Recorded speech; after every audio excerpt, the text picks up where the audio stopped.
Hi, I'm Dr. Boyce Watkins from YourBlackWorld.com, and I wanted to explore President Obama's reelection chances and where things stand. As you might know, the race is very close between he and Mitt Romney.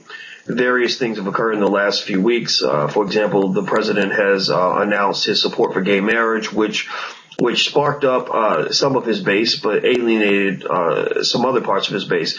So to really understand Obama's chances for re-election in November, as well as the factors that will determine the outcome of this race, I brought in my favorite political scientist, Dr. Wilmer Leon, who is at Howard University. He is, in my opinion, one of the leading black political scientists in the country.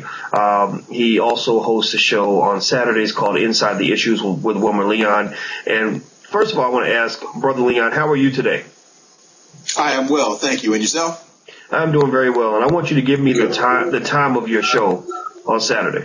Oh, from 11 a.m. to 2 p.m. Eastern. All right, great. On Sirius XM channel 128. Okay, that's what I thought it was. I just don't want to get it wrong. So, Dr. Leon, as you watched this up and down, back and forth between Obama and Romney, and what are you seeing? Because I'm confused. You know, on one hand, you're hearing about studies that say that many of Obama's donors have decided not to give this time around. Much of his base isn't as inspired as it once was.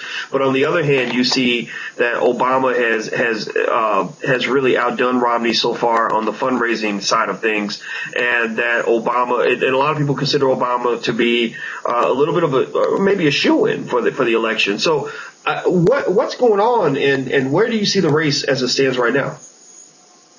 Well, from a fundraising perspective, I think there are two standards that are being assessed, and the initial standard was, I want to say that the Obama administration was expecting to raise $1 billion, and that this was supposed to be the first $1 billion presidential contest.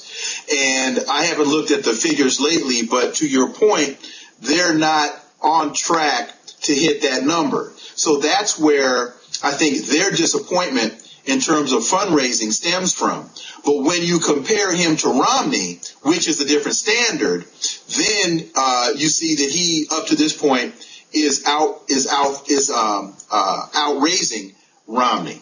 A lot of the president's former base is very disappointed, because a lot of people, in spite of some of the very positive things that the president has been able to accomplish, there are some very fundamental things from a civil liberties perspective that have given a lot of people pause. Guantanamo Bay is still open, for example.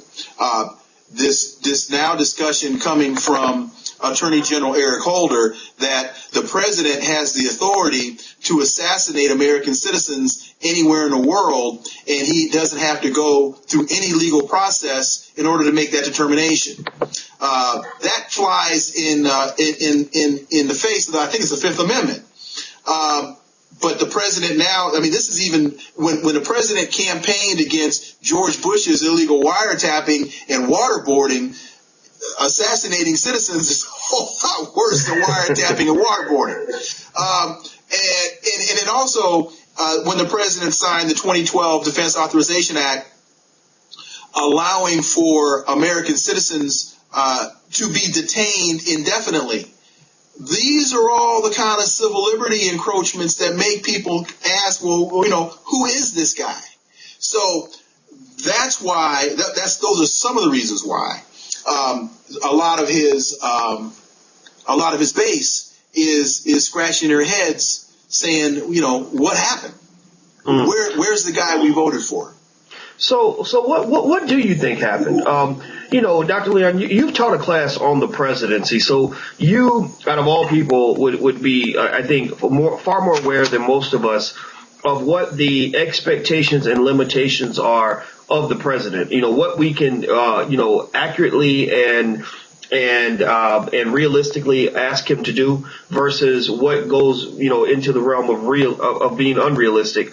What is it that happened with Obama? And is it that he can't do more than what he's doing, or that he's made miscalculations in terms of what he can actually get done? Is it that he's a coward? I mean, what's the difference between the Obama that we saw in 2008 and the Obama that we've seen over the last 3 or 4 years?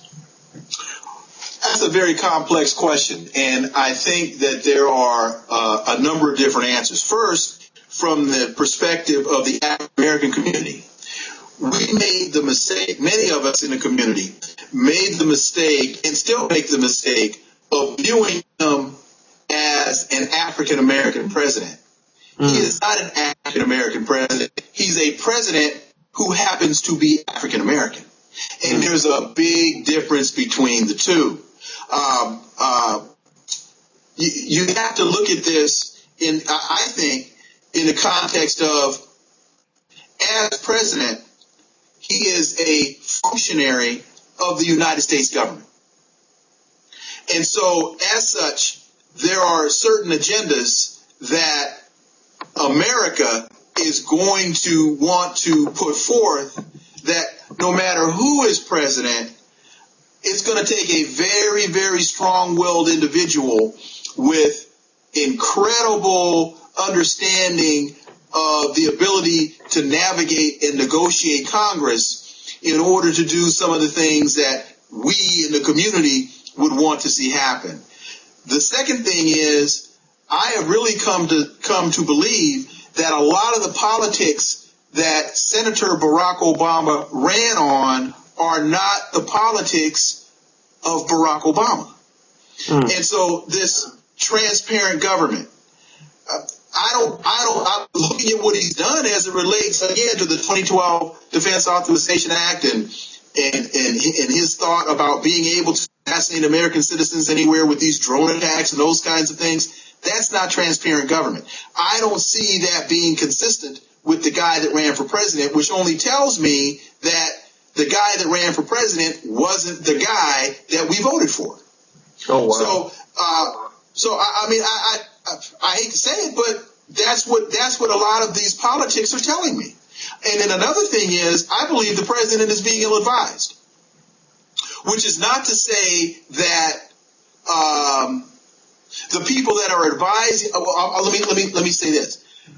I think that a lot of the advice that he's getting is contrary to what would be in the best interest of the base that elected him.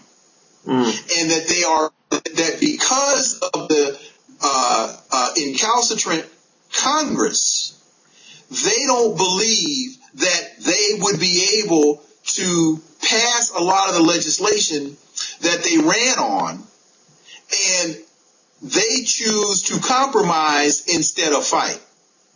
And so a lot of his base is saying, man, you are rolling over before the fight even starts. You won't even take the fight to the mat. And that is disappointing a lot of his base. So do you think that the president, who you're right, he seems more like a bridge builder, consensus builder than he is a fighter and a mobilizer. He seems to avoid confrontation when he can, which I think is different from him being a weak man. I think that maybe his version of pragmatic politics means that he just deals with what's in front of him and finds the best way to get something out of the deal, right? It's just like taking a gamble on something. I mean, there's some people who say, I'd rather be guaranteed $5 than to take a chance on getting $25, right? So, in light of all of this, do you think that it makes sense that the president has taken a more passive approach to leadership in light of the fact that by being as progressive as he was marketed to be, and by pursuing the agenda that his base wanted him to pursue, he was at risk of becoming like, say, a Jimmy Carter, who was from what I understand, now you're the expert on the presidency now, but from what I understand, Jimmy Carter was a strong idealist, and he really went into these battles to try to push forward his agenda, and he failed, which led him to be considered to be one of the least successful presidents in recent history. Can you help me? Can you help correct me on what I just said there? Well, the only thing I would say to you in regards to Jimmy Carter is that there were, we're coming to see that history is revealing that there were other factors behind the scenes that were working against Jimmy Carter, the October surprise and those kinds of things. But in terms of President Obama, one, and I think Valerie Jarrett is wrong in advising him this way, and many others. You can't negotiate from a position of weakness. You have to negotiate from a position of strength. And I think Jimmy Kimmel's comment at the Washington press corps dinner, where he said, "Here we are at the Hilton Hotel. The Democrats wanted to have it someplace else. The Republicans wanted to have it here at the Hilton, so they compromised, and we're here at the Hilton." And everybody laughed. But see, the thing that makes humor humorous is its basis in reality. And that spoke to me, and the president, yucked it up. That joke was on you, homeboy, because that was the basis in reality. So you can't negotiate again. You can't negotiate from a position of weakness, and that is what, in many regards, has alienated, in my opinion, so much of the president's constituency, is because they don't see that he is even willing to fight for the things that he ran on. And he's almost like he's running from them, because he didn't want to be labeled a liberal. He didn't want to be labeled a black president, because he was convinced that those labels in the broader electorate would prove to be the third rail. And so he has stayed as far away from those things, even though those were the people that put him in office. He didn't get 60% of the white vote. That didn't happen. And so now, getting to your original question, now what I think we're seeing is the race this time is going to be incredibly tighter, because, first of all, you weren't going to get the same turnout in 2012 that you got in 2008. That just wasn't going to happen. So you start from that premise, and then you look at what's being done from a voter suppression position, in particularly in what's happening in Florida right now, where they're taking people off the rolls, and they're telling the Justice Department, "We don't care what you say, we're going to do this anyway." Now, so the race is going to be much tighter, but I do still believe here on the 5th of June. Now, this could change tomorrow, but I do still believe that the president will be reelected. And I think he will be reelected for a couple of reasons. One, when you look at I don't think the national polls mean anything, because this is not a national race. It is a race that is made up of 50 individual states plus the American protectorates. So what this really comes down to, in my opinion, is Florida, Ohio, Virginia, Pennsylvania, and probably those four. You might throw in one or two others, but to me, those four states are what's really going to make the difference in the outcome. And I think the economy in Ohio is getting better. I believe the economy in Virginia is improving. And so, in spite of the fact that the national unemployment rate has ticked up to 8.2%, I think that the economy in those states are going to weigh heavily in how this thing comes out. And right now, it appears as though President Obama, even in Virginia, is still leading, maybe by 4 or 5 points. So long as those things hold, I believe that Barack Obama is going to be reelected in 2012. The economy is, to me, the biggest issue. All right. Well, that is outstanding analysis, Dr. Leon. And another thing too that this just came to mind is that you still have an awful lot of social conservatives that have not jumped on the Mitt Romney bandwagon. And so what some of those, or many of those social conservatives may wind up doing is turning out to vote. They'll vote for their senators, they'll vote for their congressional representatives, they'll vote for in their local elections, but they may for president. So Mitt Romney had a problem with his Republican base, just as President Obama has a problem with his base. So turnout, their ability to motivate their base is going to be huge. And looking at how the Republicans are dropping the ball in Wisconsin and not supporting this recall election of the governor in Wisconsin, I don't understand what the heck Debbie Wasserman Schultz is doing as the head of the DNC and doesn't see that this Wisconsin issue could have resonated in a big way across the country if the Democrats were successful in recalling the governor. Wow. Just amazing insights. Exactly what I knew we were going to get from Dr. Leon. Everyone, this is Dr. Oh, absolutely. This is Dr. Wilmer Leon from Howard University. Again, as I mentioned earlier, one of the leading black political scientists in the country. One of the leading political scientists, period, not just black. And he's also the host of Inside the Issues with Wilmer Leon, which comes on Sirius XM channel 128, The Power, Saturdays from 11 to 2.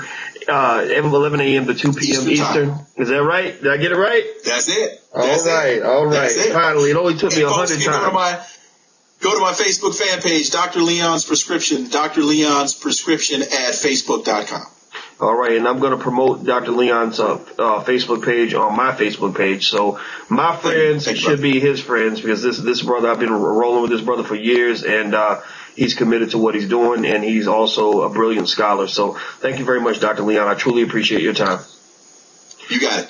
And thank you all for checking us out at yourblackworld.com. And if you are in D.C. or Detroit, I hope you'll check out our new radio show, Weekend. It's Ed Gordon's show. I'm one of the participants, but it's a Weekend with Ed Gordon. It comes on in D.C. on WHUR on Saturdays. I got to get the time right if I'm going to do this, but you'll see more. You can check out more on my Facebook page. It also comes on in Detroit on Mix 92.3. And in fact, I shouldn't even give you the times, because from what I understand, the times may be changed because the show has actually done pretty well.